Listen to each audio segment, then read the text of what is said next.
जी कैफ 7 आज के लेक्चर का आगाज़ करते हैं। लेक्चर नंबर हमारा 17, चैप्टर 3 डायरेक्टर्स का चैप्टर चल रहा है, जिसमें कल के लेक्चर में हमने डायरेक्टर्स का इंट्रोडक्शन और फिर इसके बाद एलिजिबिलिटी और इनएलिजिबिलिटी ऑफ डायरेक्टर्स के कंसेप्ट स्टडी किए थे। आज के लेक्चर में हम स्टडी करेंगे एक तो जो कल के कंसेप्ट्स थे उनसे रिलेटेड प्रैक्टिस क्वेश्चंस को डिस्कस करेंगे, जो आई कैप के क्वेश्चन है, जो पास्ट पेपर के क्वेश्चंस हैं, और फिर appointment and tenure of directors कि डायरेक्टर्स को अपॉइंट कौन करेगा और उनका टेन्योर क्या होगा, कितने अरसे के लिए वो डायरेक्टर्स होंगे। ये कंसेप्ट हम स्टडी करेंगे आज के लेक्चर में। तो पहले जो क्वेश्चंस हैं उनकी डिस्कशन कर लेते हैं। आपने होम असाइनमेंट की है ना? असाइनमेंट अपने सामने रखें, शाबाश। आपने जो क्वेश्चन अटेम्प्ट किया उन्हें कंपेयर कीजिए डिस्कशन के साथ। Question 1, which of the following employees are directors of ABC limited. आपको पता है डायरेक्टर कौन होता है? जिसके नाम में लफ्ज डायरेक्टर आ जाए वो डायरेक्टर होता है ना? वो डायरेक्टर नहीं होता। डायरेक्टर वो होता है जिसको मेंबर्स अपॉइंट करते हैं कंपनी को मैनेज करने के लिए। नाम में लफ्ज डायरेक्टर आए या ना आए ये कोई रूल नहीं है पक्का। इसी कंसेप्ट को वो टेस्ट कर रहा है। कह रहा है Faisal is senior employee of ABC limited and his designation is human resource director. Senior employee है, उसकी designation human resource director. Title में पोजीशन में लफ्ज डायरेक्टर आ गया, क्या कंफर्म हो गया डायरेक्टर है? नहीं अभी कंफर्म नहीं हुआ, पूरी सिचुएशन पढ़े। कह रहा है ही वाज अपॉइंटेड बाय डायरेक्टर्स, वो डायरेक्टर्स ने अपॉइंट किया था। And does not participate in board of director decision making. Board of directors की डिसीजन मेकिंग में पार्टिसिपेट ही नहीं करता तो वो डायरेक्टर नहीं है। सबसे बड़ा रूल ये आ गया हमारे सामने कि does not participate in board. वैसे ही वाज अपॉइंटेड बाय डायरेक्टर से भी हमें कुछ अंदाजा हो गया था, क्योंकि नॉर्मली डायरेक्टर्स को मेंबर्स अपॉइंट करते हैं, दूसरे डायरेक्टर्स अपॉइंट नॉर्मली नहीं करते। इक्का दुक्का केस में शायद करते, नॉर्मली नहीं करते। तो नाम में तो लफ्ज ह्यूमन रिसोर्स डायरेक्टर आ रहा है तो नाम से डायरेक्टर कंफर्म नहीं होगा। तो ये ए फैसल डायरेक्टर नहीं है। Clear? B Naveed is a senior employee of ABC limited and his designation is general manager operations. ये डेजिग्नेशन है, नाम में लफ्ज डायरेक्टर नहीं आ रहा। जैसे चीफ एग्जीक्यूटिव के नाम में भी लफ्ज डायरेक्टर नहीं आता। He was appointed by members to manage the company. उसे मेंबर्स ने अपॉइंट किया था कंपनी को मैनेज करने। And he participate in board of directors decision making, और वो बोर्ड ऑफ डायरेक्टर की डिसीजन मेकिंग में पार्टिसिपेट करता है। तो डायरेक्टर्स है, बिल्कुल है। अपॉइंटेड बाय मेंबर से हमें पता चला, और खास तौर पे जब उसने कहा डायरेक्टर्स की मीटिंग में डिसीजन मेकिंग में पार्टिसिपेट करता है, तो डायरेक्टर्स की मीटिंग में जाहिर है कोई डायरेक्टर होगा वही पार्टिसिपेट कर सकेगा डिसीजन मेकिंग में। क्लियर? तो फैसल डायरेक्टर नहीं है, नवीद डायरेक्टर है जी।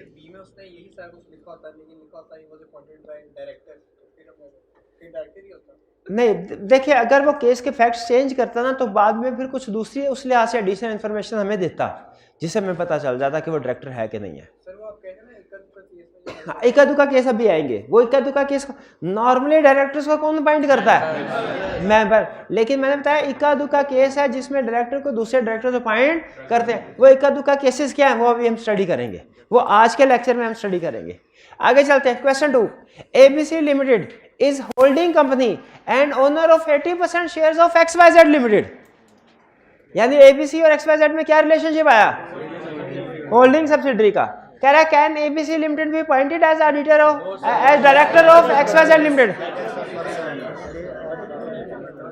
नहीं, क्यों नहीं? रीजन क्या है? Body corporate. Only a natural person can be appointed as director of company। तो एबीसी लिमिटेड क्योंकि बॉडी कॉर्पोरेट है, ये XYZ लिमिटेड के डायरेक्टर अपॉइंट नहीं हो सकती। B if not how can ABC limited represent itself in decision making of board. वो अपने बिहाफ पे अपने बजाय किसी पर्सन को नॉमिनेट कर दे, किसी पर्सन को कहे भाई तुम इलेक्शन में हिस्सा लो, हम तुम्हें वोट कास्ट करेंगे, तुम डायरेक्टर बन जाओगे। भाई मुझे अगर कोर्ट ने कह दिया कि मैं ना अहल हूं लेकिन मेरा वोट बैंक है, तो मैंने अपनी जगह पे किसी दूसरे को वजीर बनाना है, मैं क्या करूंगा? मैं खुद होता नहीं, मैं उसको नॉमिनेट करूंगा, भाई तुम खड़े हो जाए मेरी जगह पे। वो कहेगा मुझे तो कोई जानता नहीं, तो कहूँगा मेरा वोट है, मैं सारे वोट तुम्हें दे दूंगा। तो उसी तरह एक कंपनी नाअहल है डायरेक्टर बनने के लिए, लेकिन वो फिर क्या करती है, अपनी मर्जी चलाने के लिए दूसरी कंपनी के ऊपर क्या करती है, अपनी बजाय किसी दूसरे को नॉमिनेट कर देती है। उसे नॉमिनेटेड डायरेक्टर कह ले या रिप्रेजेंटेटिव कह ले, जो मर्जी कह ले, नॉमिनेट कर देती है, रिप्रेजेंट कर लेती है, और फिर उस पर्सन को मीटिंग में वोट्स के जरिए से डायरेक्टर्स का इलेक्शन जितवा देती है। तो ये तरीका है नॉमिनेशन के जरिए से या रिप्रेजेंटेशन के जरिए से। हमने पढ़ा था ना कल के लेक्चर में एक्सेप्शंस में कि क्या एक पर्सन बगैर मेंबर बने डायरेक्टर बन सकता है। हमने 4 चीजें पढ़ी थी, yes, full time employee, chief executive, और फिर पर्सन रिप्रेजेंटिंग बॉडी कॉर्पोरेट और गवर्नमेंट। तो ये है वो एग्जांपल कि ये बॉडी कॉर्पोरेट है, ये किसी दूसरे को अपना रिप्रेजेंटेटिव बना के बोर्ड ऑफ डायरेक्टर्स में उसको अपॉइंट करवा सकती है। ये बी क्लियर हो गया। सी, last year the court declared Sami as lacking fiduciary behavior as he did not disclose his interest in transaction with the company ABC Limited in which he was a director। इसका मतलब है हमें समझ आ गई कि अगर कोई एक डायरेक्टर कंपनी के साथ ट्रांजैक्शन करता है तो उसे छुप छुपा के नहीं करनी चाहिए, उसे डिस्क्लोज करना चाहिए। अगर वो डिस्क्लोज नहीं करता, छुप छुपा के कंपनी के साथ कोई ट्रांजैक्शन करता है, तो इसका मतलब है वो क्या,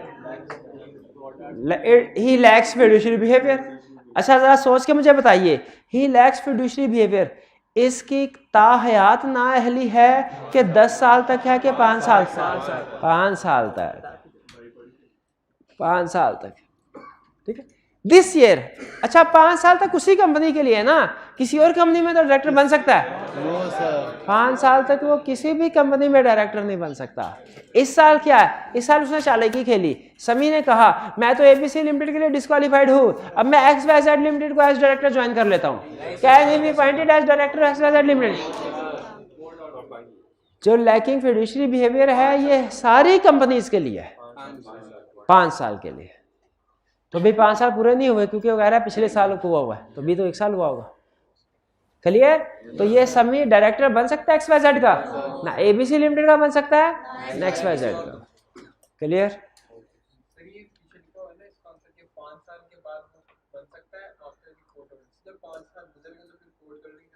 नहीं, कोर्ट का ऑर्डर है ना कि वो लैकिंग फिड्यूशियरी बिहेवियर है, वो 5 साल तक का होगा। 5 साल जब गुजर जाए उसके बाद वो डायरेक्टर बन सकता है, उसके बाद कोर्ट से दोबारा ऑर्डर की जरूरत नहीं। Babar is senior employee of the company, next question 3 यही है ना? हाँ, Babar is senior employee of the company and because of his experience he was appointed as director and is now also involved in board of director decision making. What type of director he is? Full time director, जिसे executive director भी कहते हैं। इसका member या share holder होना जरूरी नहीं, इसे एग्जीक्यूटिव डायरेक्टर कहते हैं, चीफ एग्जीक्यूटिव नहीं कहते। चीफ एग्जीक्यूटिव और चीज है, एग्जीक्यूटिव डायरेक्टर और चीज है। चीफ एग्जीक्यूटिव और चीज है, एग्जीक्यूटिव डायरेक्टर और चीज है, ध्यान में रखिएगा। चीफ एग्जीक्यूटिव है, एग्जीक्यूटिव डायरेक्टर डायरेक्टर है। चीफ एग्जीक्यूटिव है और एग्जीक्यूटिव डायरेक्टर एक डायरेक्टर है।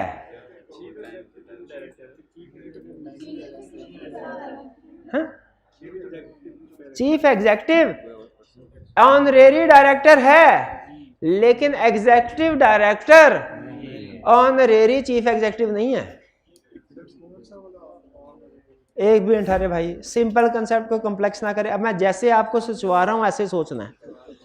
ऊपर मेंबर या शेयर होल्डर, नीचे डायरेक्टर्स, डायरेक्टर्स बहुत से, ऊपर बहुत से मेंबर्स, नीचे बहुत से डायरेक्टर्स, नीचे एक चीफ एग्जीक्यूटिव,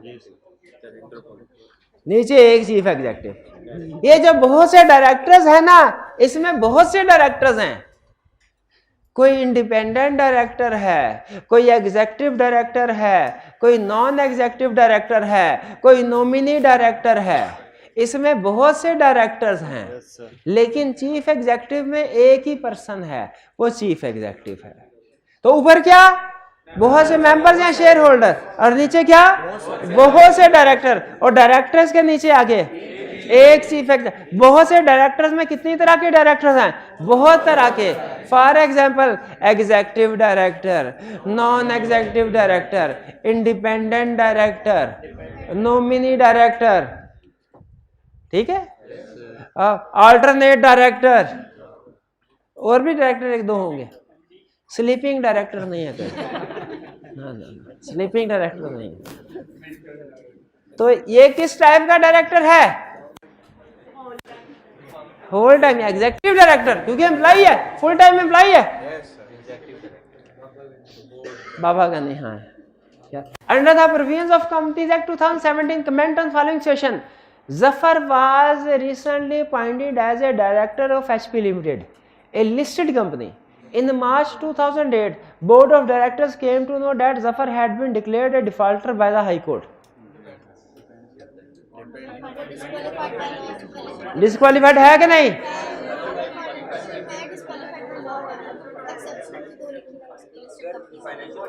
अगर ये डिफॉल्टर ऑफ फाइनेंशियल इंस्टीट्यूशन, क्योंकि उसने ये नहीं पूछा डिफॉल्टर किसका, इंडिविजुअल का कि फाइनेंशियल इंस्टीट्यूशन का। अगर ये डिफॉल्टर फाइनेंशियल इंस्टीट्यूशन का तो फिर डिस्क्वालिफाइड, और अगर किसी और पर्सन का फिर क्वालिफाइड। दोनों चीजें लिखनी चाहिए। अच्छा, अगर सारा क्वेश्चन यही होता, लिस्टेड के बजाय लिखा होता अनलिस्टेड कंपनी, फिर क्वालिफाइड है, क्योंकि अनलिस्टेड कंपनी के ऊपर ये प्रोविजन अप्लाई। इसका मतलब है क्वेश्चन में टाइप ऑफ कंपनी से हमारी केस स्टडी बदल जाती है। अगर लिस्टेड कंपनी है तो आंसर कुछ और हो गया, अनलिस्टेड है तो आंसर कुछ और हो गया।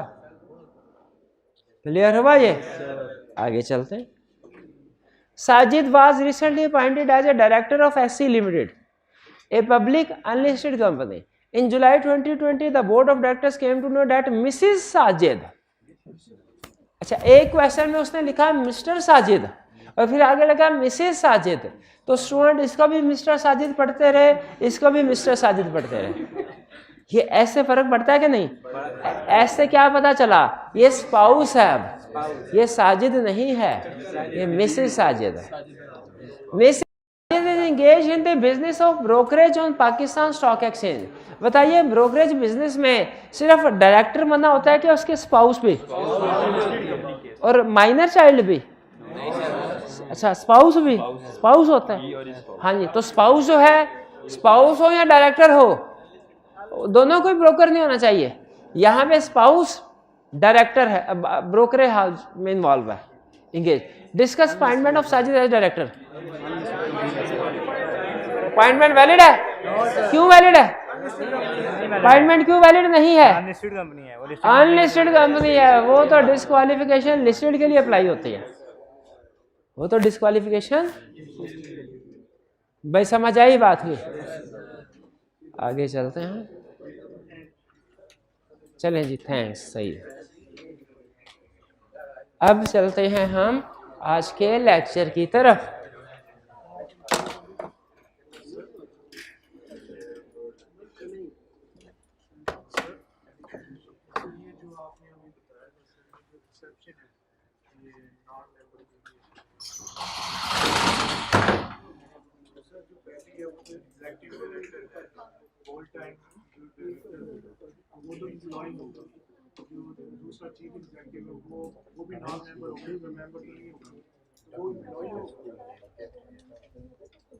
जो हमने एक्सेप्शन पढ़ी नॉन मेंबर की, उनमें एक था एग्जीक्यूटिव डायरेक्टर, वो तो वो होता है जो कंपनी का एम्प्लॉय होता है, तो चीफ एग्जीक्यूटिव है। स्टूडेंट का क्वेश्चन ये है, क्या चीफ एग्जीक्यूटिव कंपनी का एम्प्लॉय होता है कि एम्प्लॉय नहीं होता? याद रखिए, chief executive can be any person, chief executive can be any person. मतलब आप किसी डायरेक्टर को भी चीफ एग्जीक्यूटिव बना सकते हैं, आप किसी नॉन डायरेक्टर को भी चीफ एग्जीक्यूटिव बना सकते हैं। कंपनी से कोई लिंक चाहे ना हो, chief executive can be any person, मतलब आप चाहे तो किसी मेंबर को चीफ एग्जीक्यूटिव बना सकते हैं, चाहे किसी नॉन मेंबर को भी चीफ एग्जीक्यूटिव बना सकते हैं। Chief executive can be any person, यानी चाहे तो किसी एम्प्लॉय को चीफ एग्जीक्यूटिव बना दें, चाहे तो किसी नॉन एम्प्लॉय को भी चीफ एग्जीक्यूटिव बना दें। Chief executive can be any person, यानी किसी राह चलते को चीफ एग्जीक्यूटिव भी बना सकते हैं। इसी वजह से इसे ऑनर, ठीक है, तो chief executive can be any person. हाँ, लेकिन ना एक बात कहता है कि अगर चीफ एग्जीक्यूटिव ऑलरेडी डायरेक्टर नहीं है, अगर चीफ एग्जीक्यूटिव, तो जब आप उसे अपॉइंट करेंगे तो हम उसे एज्यूम करेंगे ये भी डायरेक्टर है। अगर वो ऑलरेडी डायरेक्टर नहीं है तो एज्यूम करेंगे कि ये, यानी लॉ की जितनी भी प्रोविजंस डायरेक्टर पे अप्लाई होती हैं इसमें भी अप्लाई होंगी। कुछ समझ आई? Chief executive can be any person, chief executive can be any person. आगे चलते हैं। हाँ, क्या एलिजिबिलिटी और इन एलिजिबिलिटी वाला क्राइटेरिया फिर चीफ एग्जीक्यूटिव पे भी फिट होगा? यस होगा, यस होगा। अब हम पढ़ने जा रहे हैं appointment and tenure of directors, मतलब डायरेक्टर्स की अपॉइंटमेंट कौन करेगा और उसका टेन्योर क्या होगा। एक होता है अपॉइंटिंग अथॉरिटी, एक होता है अपॉइंटिंग प्रोसीजर, एक होता है अपॉइंटिंग अथॉरिटी, एक होता है अपॉइंटमेंट। हम अपॉइंटिंग अथॉरिटी पढ़ रहे हैं, प्रोसीजर आज के लेक्चर में नहीं पढ़ेंगे, प्रोसीजर कल के लेक्चर में पढ़ेंगे। अपॉइंटिंग अथॉरिटी कौन अपॉइंट करेगा और उसका टेन्योर, टेन्योर का मतलब क्या होता है? मुद्दत मुलाजमत, दौरानिया कितना होगा, वो कितने अरसे के लिए डायरेक्टर रहेगा। प्राइम मिनिस्टर का टेन्योर कितना होता है पाकिस्तान? 5 साल। और आर्मी चीफ का 3 साल का। हाँ, लेकिन चले कोई नहीं। हाँ, तो ये है टेन्योर, ये है टेन्योर, टेन्योर।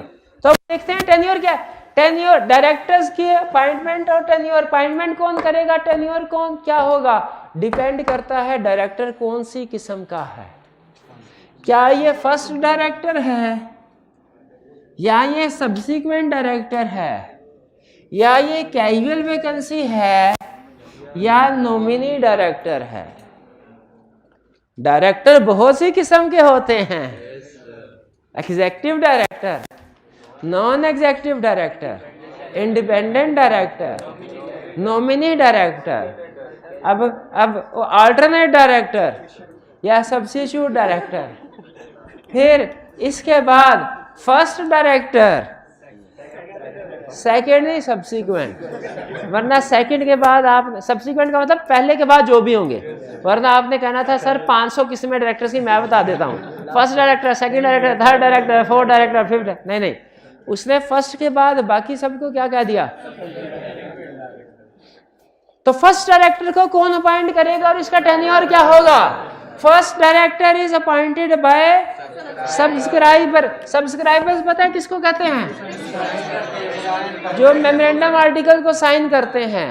तो जो सब्सक्राइबर है वो जब मेमोरेंडम को और आर्टिकल्स को सबमिट करवा रहे होते हैं ना, साथ ही साथ एक डॉक्यूमेंट भी साथ सबमिट, बल्कि बाज़ औक़ात आर्टिकल्स के अंदर ही लिख देते हैं। आपको याद है वो on registration person named in articles become directors of the company, ये लाइन याद है। तो इसका मतलब है रजिस्ट्रेशन के वक्त ही सब्सक्राइबर बता देते हैं कि कौन से बंदे डायरेक्टर हो, और जैसे ही कंपनी इनकॉर्पोरेट होती है वो बंदे डायरेक्टर बन जाते हैं।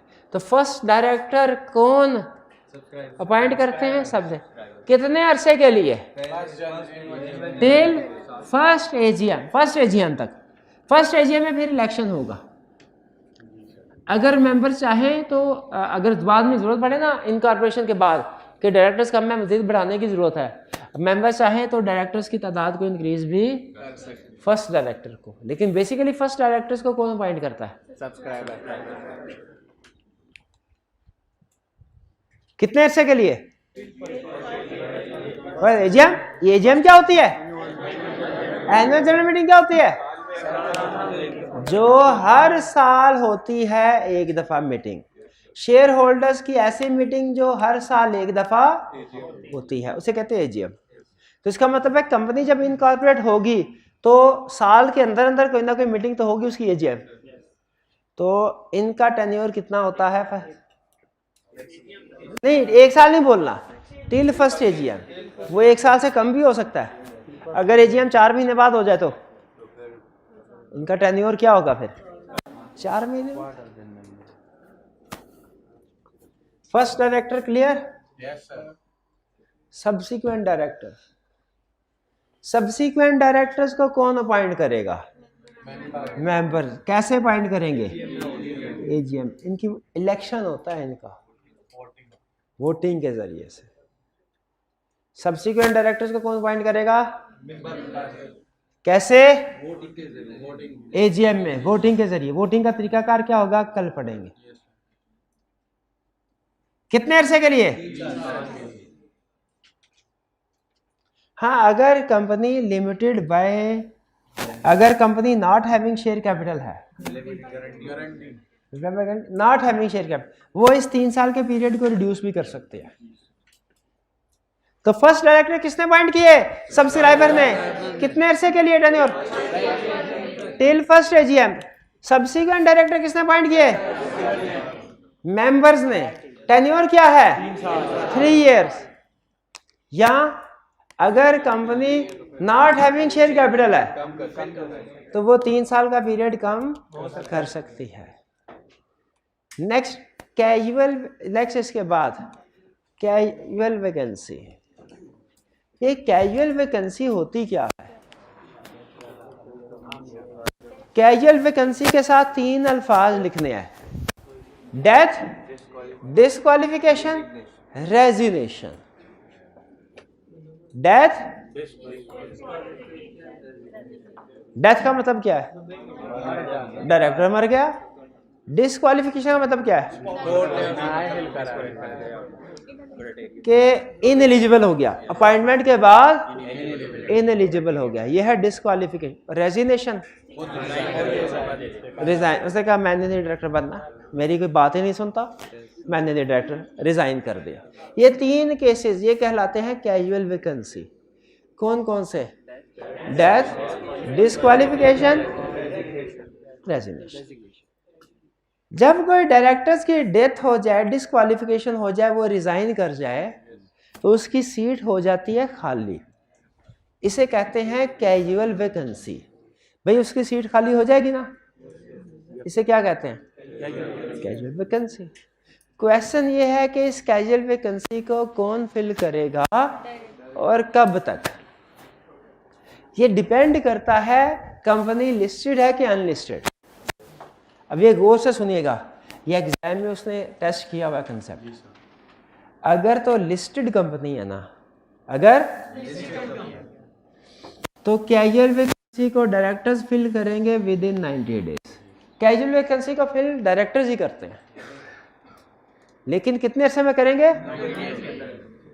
अगर लिस्टेड कंपनी है। अगर अनलिस्टेड है तो देखा जाएगा फिल करने की जरूरत है कि नहीं। अगर तो रिमेनिंग डायरेक्टर्स की तादाद एक मिनिमम नंबर के बराबर या ज्यादा है तो फिर कैजुअल वैकेंसी फिल करने की जरूरत नहीं। और अगर रिमेनिंग डायरेक्टर्स की तादाद मिनिमम से कम हो जाए तो फिर कैजुअल वैकेंसी फिल करने की जरूरत है। भी समझ आया? कैजुअल वैकेंसी को फिल किया जाएगा क्या? डिपेंड करता है लिस्टेड कंपनी है कि अनलिस्टेड। अगर लिस्टेड कंपनी है तो with in 90 days of occurrence of casual vacancy इसे फिल किया जाएगा। और अगर अनलिस्टेड कंपनी है तो देखा जाएगा, अगर मिनिमम नंबर की रिक्वायरमेंट पूरी हो रही है तो फिल करने की जरूरत रिक्वायर्ड नहीं, करना चाहिए कर सकते, रिक्वायर्ड नहीं। लेकिन अगर रिमेनिंग डायरेक्टर्स की तादाद मिनिमम नंबर से कम है फिर करना पड़ेगा। अच्छा बताइए, यहाँ पे कह रहे हैं मिनिमम नंबर ऑफ डायरेक्टर्स। अच्छा तो इनका टेन्योर क्या होगा? जो डायरेक्टर कैजुअल वैकेंसी पे अपॉइंट हुआ है इसका टेन्योर क्या होगा? Remaining period. किसका रिमेनिंग? जिसकी जगह पे वो डायरेक्टर अपॉइंट। अच्छा मुझे बताइए, अगर एक डायरेक्टर है लिस्टेड कंपनी का, 2 साल के बाद उसकी डेथ होगी अपॉइंटमेंट के, अब उसकी जगह पे दूसरा डायरेक्टर अपॉइंट करना रिक्वायर्ड है क्या? कौन करेगा? डायरेक्टर्स करेंगे। कितने अरसे में? अब ये जिसको डायरेक्टर अपॉइंट किया गया ये कितने अरसे के लिए? क्या ये दोबारा 3 साल के लिए है? नहीं, ये जिसकी जगह पे अपॉइंट हुआ है जो उसका रिमाइंडर पीरियड था, रिमेनिंग पीरियड, उस अरसे के लिए अपॉइंट हुआ, यानी 1 साल के लिए। ये टेन्योर क्लियर हुआ? अच्छा यहाँ पे अगर अनलिस्टेड कंपनी है और तादाद मिनिमम नंबर ऑफ डायरेक्टर से कम है तो फिर इसको कैजुअल वैकेंसी फिल करना रिक्वायर्ड है, वरना नहीं। आप बता सकते हैं मिनिमम नंबर कितने हैं? 3। अगर सिंगल मेंबर कंपनी है तो, अगर private company other than single member है, अगर पब्लिक अनलिस्टेड है, अगर पब्लिक लिस्टेड है, ये मिनिमम है, मैक्सिमम की कोई लिमिट नहीं है। मैक्सिमम की ला ने लिमिट नहीं बताई, आप चाहे तो 50 चाहे तो 500 कर ले पॉइंट, मैक्सिमम की कोई लिमिट। भाई क्लियर हुई है बात? अच्छा फिर मुझे बताइए, अगर समझ आई तो, एक लिस्टेड कंपनी है उसके 8 डायरेक्टर्स हैं, एक की डेथ हो गई, क्या ये कैजुअल वैकेंसी फिल करना रिक्वायर्ड है? यस, लिस्टेड के लिए जरूरी है। लेकिन मुझे बताइए, अगर एक अनलिस्टेड पब्लिक कंपनी है उसमें डायरेक्टर्स 3 थे, एक की डेथ हो गई, कैजुअल वैकेंसी फिल करना रिक्वायर्ड है? क्योंकि मिनिमम नंबर 3 से कम हो गए। अनलिस्टेड पब्लिक कंपनी है, डायरेक्टर्स की तादाद 5 थी, एक की डेथ हो गई, बाकी 4 रह गए। अब कैजुअल वैकेंसी फिल करना रिक्वायर्ड नहीं है। क्यों नहीं है? क्योंकि मिनिमम नंबर पूरे हो रहे हैं। क्लियर हुई है बात? चलिए नेक्स्ट, नॉमिनी डायरेक्टर। ये नॉमिनी डायरेक्टर कौन होते हैं? जिनको नॉमिनेट किया। कौन नॉमिनेट करता है? कोई गवर्नमेंट या बॉडी कॉर्पोरेट जिसने कंपनी में इन्वेस्टमेंट कर रखी है। ये अल्लाह वास्ते नहीं है कि कोई भी गवर्नमेंट या बॉडी कॉर्पोरेट उठ के आगे कहे कि जी हमें कंपनी में डायरेक्टर नॉमिनेट करना, नहीं। गवर्नमेंट या बॉडी कॉर्पोरेट जिसकी कंपनी में इन्वेस्टमेंट है, या कोई क्रेडिटर्स जिन्होंने कंपनी को लोन वगैरह दिए हुए, ये डायरेक्टर्स नॉमिनेट कर सकते हैं। ये कल बात हुई थी ना इनके ऊपर, वो रिप्रेजेंटिंग वाले कंसेप्ट में, ठीक। और इनका टेन्योर क्या होगा भला? जब तक, जो नॉमिनी डायरेक्टर का टेन्योर क्या है? जब तक जिस अथॉरिटी ने इसको अपॉइंट किया, जब तक वो चाहे, till the player of nominating body, जब तक वो बॉडी चाहे तब तक इनको डायरेक्टर्स के ओहदे पे रख सकती है। क्लियर होगी ये बात? अब आगे चलें। बुक में नहीं लिखा, लिखा हुआ कि नहीं लिखा? लिखा हुआ है, अगले पेज पे देख ले भाई।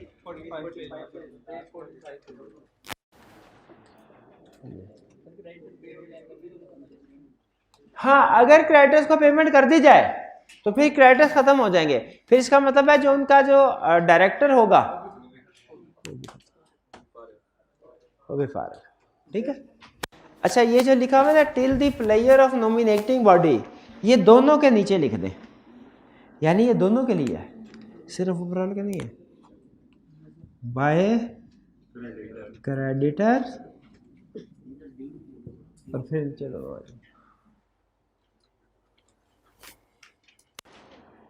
ठीक है जी, चलिए। चाहे कोई जे नॉमिनेट डायरेक्टर है ना, ये चाहे एक शेयर भी ना ओन करते हो, ये फिर भी डायरेक्टर बन सकते हैं। कल यही तो बड़ा था, कल जो 3rd और 4th एग्जांपल थी वो यही तो थी। हाँ नहीं, बॉडी कॉर्पोरेट उनके हैं कि कितने इतने शेयर होने चाहिए कि वो जब नॉमिनी डायरेक्टर को वोट दें तो वो कंफर्म डायरेक्टर अपॉइंट हो जाए। जी,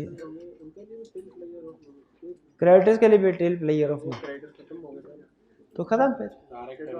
हाँ जी जी, सब्सिडी में पढ़ा था कि वो होल्डिंग अपनी मेजॉरिटी ऑफ डायरेक्टर्स कर सकती है, तो वो नॉमिनी डायरेक्टर। तो अगर अच्छा, बस शेयर्स हो, हमने होल्डिंग क्वेश्चन का क्वेश्चन है, हमने होल्डिंग कंपनी की डेफिनेशन में पढ़ा था कि ऐसी कंपनी जो मेजॉरिटी ऑफ डायरेक्टर्स अपॉइंट कर सकती है किसी दूसरी कंपनी में। तो ये जो मेजॉरिटी ऑफ डायरेक्टर्स अपॉइंट करते हैं दूसरी कंपनी में, इन डायरेक्टर को नॉमिनी डायरेक्टर कहते हैं।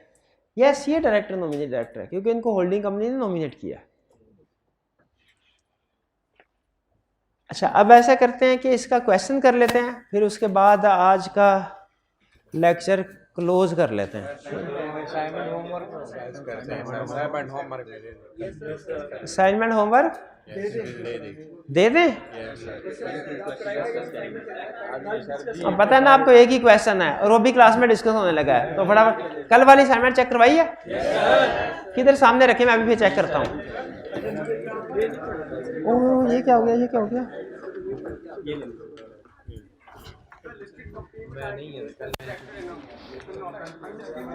लिस्टेड स्टूडेंट का क्वेश्चन सुने, क्वेश्चन बहुत अहम है। उन्होंने कहा लिस्टेड कंपनी के केस में 90 डेज के अंदर अंदर, यानी जब कैजुअल वैकेंसी अगर हुई है 90 डेज के अंदर अंदर कैजुअल वैकेंसी फिल करना लाजमी है। क्या अनलिस्टेड में भी 90 डेज है? अनलिस्टेड कंपनी में लॉ ने टाइम पीरियड नहीं बताया, तो इसमें एज सून एज पॉसिबल अगर रिक्वायर्ड हो तो as soon as possible director को वैकेंसी को फिल किया जाता है। जी,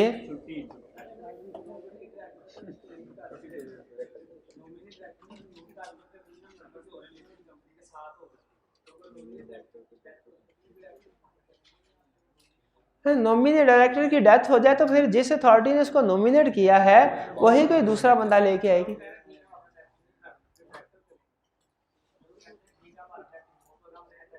अगर वो नॉमिनी वाले कहते हैं हमने तो डायरेक्टर को कहा था कि वो डायरेक्टर बन के अच्छी जिंदगी गुजारेगा हंसी खुशी, हमने तो उसे डायरेक्टर बनाया, वो फोत हो गया और हमें नजूमी ने कहा है कि आइंदा जिसको भी डायरेक्टर नॉमिनेट करेंगे वो फोत हो जाएगा।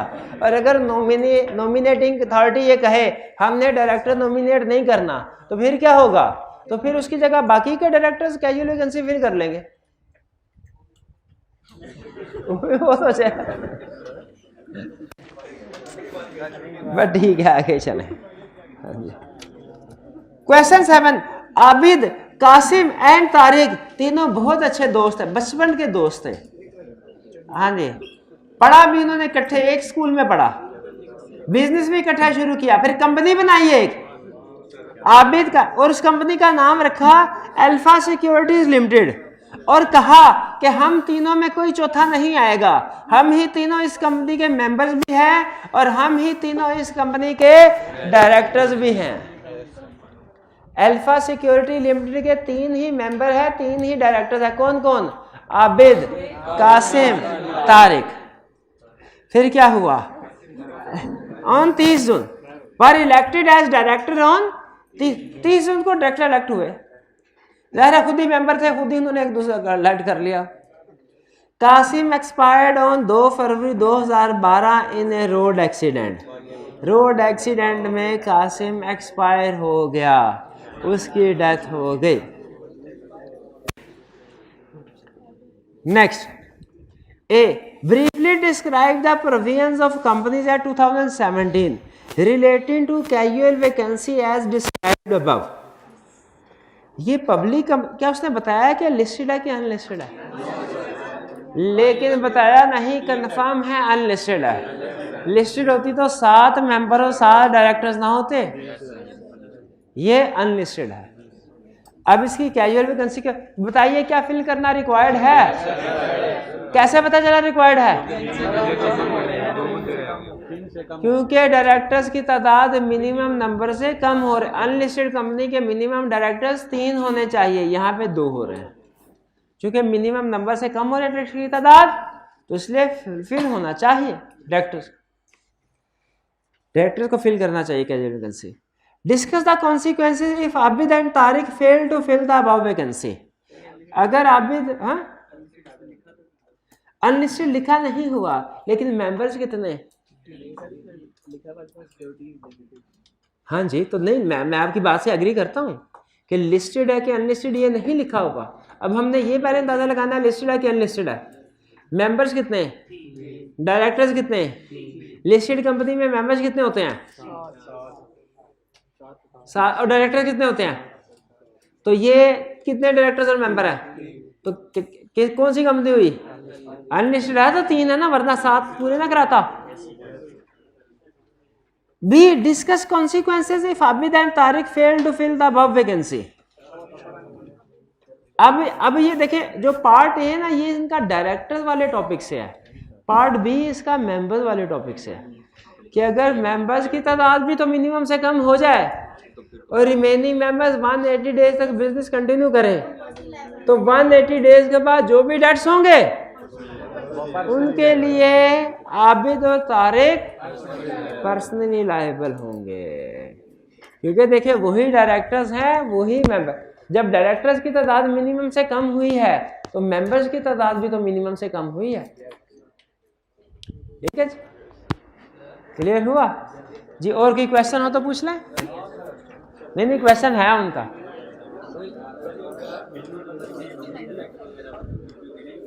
मिनिमम नंबर के लिए नॉमिनी डायरेक्टर्स वगैरह को, हाँ जी, ला आगे चल के बताएगा कि इनको काउंट करना है कि नहीं करना।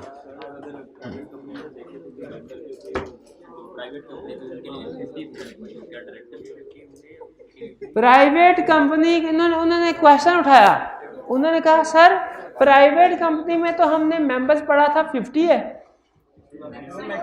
वो मैक्सिमम थे, ये मिनिमम है। हाँ, उन्होंने कहा नहीं सर मैंने तो ये पूछा ही नहीं था, मैंने तो ये पूछा है कि प्राइवेट कंपनी में मैक्सिमम मेंबर्स 50 हो सकते हैं, तो उसमें मैक्सिमम डायरेक्टर्स कितने हो सकते हैं, वो 50 से भी ज़्यादा हो सकते हैं। लिमिट नहीं बताई ला ने, जहाँ पे ला ने लिमिट नहीं बताई वहाँ पे जितने मर्जी हो सकते हैं।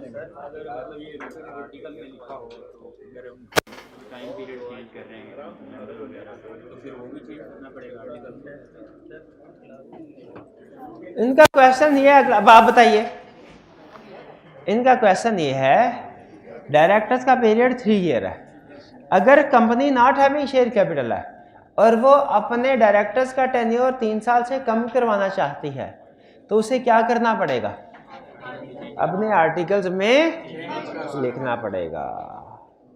ठीक है, लेकिन क्या एक नॉर्मल कंपनी डायरेक्टर्स का टेन्योर कम कर सकती है, ला ने कहा नहीं, ये सिर्फ नॉट हैविंग शेयर कैपिटल के लिए। ठीक है, क्या मतलब समझ आ गई सारी आपको। अच्छा, इलेक्शन ऑफ डायरेक्टर्स चूँकि थोड़ा लेंथी है, ये हम नेक्स्ट लेक्चर में स्टडी करेंगे, कल के लेक्चर में करेंगे।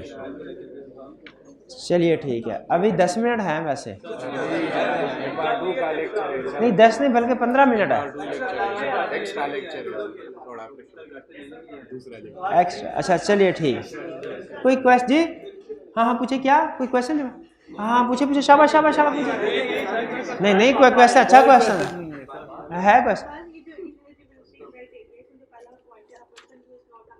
हाँ जी,